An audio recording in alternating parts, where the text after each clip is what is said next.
حضور انگلستان سے ایک آمدی خاتون کا بھجوایا ہوا سوال ہے.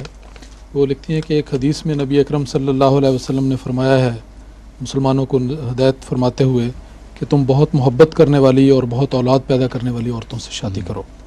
ان کا سوال یہ ہے کہ شادی سے پہلے کس طرح علم ہو سکتا ہے کہ اولاد ہوگی یا نہیں؟ نہیں ہو سکتا. سوچتا ہوں یہ کہیں نہیں فرمایا کہ یہ تحقیق کرو، ڈاکٹروں کے سامنے پیش کرو، مگر فیملی کے جو رجحانات ہیں وہ صاف پتہ چل جاتے ہیں.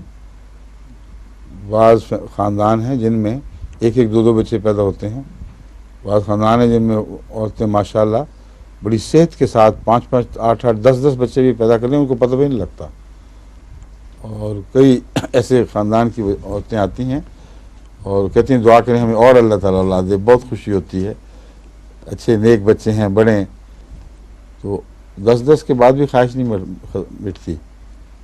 اور نائجیریا میں تو ایک دفعہ ایک عورت نے بی بی کے ذریعے کہلا کے بھجوایا کہ میرے لیے اولاد کی دعا کروائیں بہت خاص طور پر. تو میں سمجھا بیچاری کی اولاد نہیں ہے.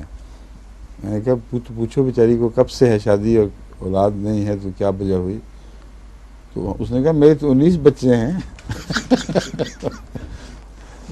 لیکن اولاد کی جو محبت اور برکت ہے اس کی خاطر میں دعا کروا رہی ہوں اور ہوں.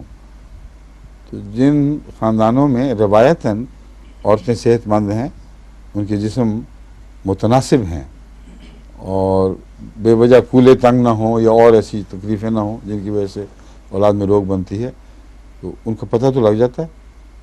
یہ کہنا غلط ہے کہ پتہ لگ ہی نہیں سکتا، لیکن عالم الغیب تو بہرحال اللہ تعالیٰ ہے.